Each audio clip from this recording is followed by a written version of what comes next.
প্রিয় শিক্ষার্থী, আসসালামু আলাইকুম। আজকের এই ক্লাসে আমি অষ্টম শ্রেণীর ইতিহাস ও সামাজিক বিজ্ঞানের ষান্মাসিক সামষ্টিক মূল্যায়নের সাজেশন নিয়ে আলোচনা করব। শিক্ষাবর্ষ 2024 এবং এই সাজেশনটা আমি জাতীয় শিক্ষাক্রম ও পাঠ্যপুস্তক বোর্ড বাংলাদেশ এই ওয়েবসাইট থেকে তোমাদেরকে দিব। তো আশা করি তোমরা জানো ইতিহাস ও সামাজিক বিজ্ঞানের কত থেকে কত নম্বর পেজ পর্যন্ত তোমাদের এই মূল্যায়নের জন্য পড়তে হবে। তো আমি যদি তোমাদের সেটা একটু দেখাই, দেখো ইতিহাস ও সামাজিক বিজ্ঞান 1 থেকে 62 নম্বর পেজ পর্যন্ত তোমাদের পড়তে হবে।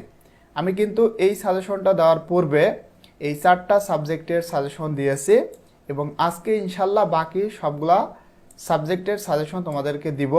সুতরাং অবশ্যই তোমরা ভিডিওগুলো দেখতে আমাদের এই চ্যানেলের প্লেলিস্টটি ফলো করতে পারো।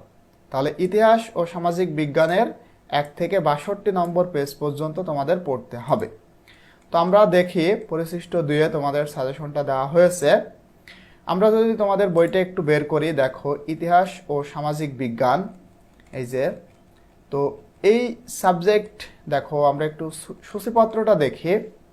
এখানে দেখো 1 থেকে কত বললাম, 1 থেকে 62, তার মানে তোমাদের এখানে দেখো 4টা অধ্যায় কিন্তু রয়েছে। এই 4টা অধ্যায়ের উপরে তোমাদের এই ষান্মাসিক সামষ্টিক মূল্যায়ন অনুষ্ঠিত হবে। তো প্রথম অধ্যায়টা হলো বিজ্ঞানের দর্পণে সমাজ। এখান থেকে তোমরা কোনগুলা পড়বা, দেখো এখানে প্রথম অধ্যায়টা হলো বিজ্ঞানের দর্পণে সমাজ। এখান থেকে নিজ এলাকার প্রাকৃতিক ও সামাজিক উপাদানের তালিকা তৈরি, 2 পৃষ্ঠা এটা রয়েছে। দলগত কাজ 1 পৃষ্ঠা 9-এ রয়েছে।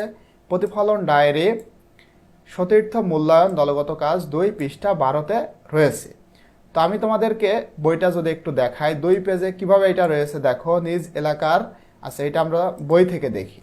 দেখো 2 নম্বর পেজ যাই, এই যে 2 নম্বর পেজ, এখান থেকে দেখো এই যে এইটা তোমাদের পড়তে হবে। অর্থাৎ এখন আমরা নিজ এলাকার প্রাকৃতিক ও সামাজিক উপাদানের একটি তালিকা তৈরি করি, এইটা তোমাদের পড়তে হবে।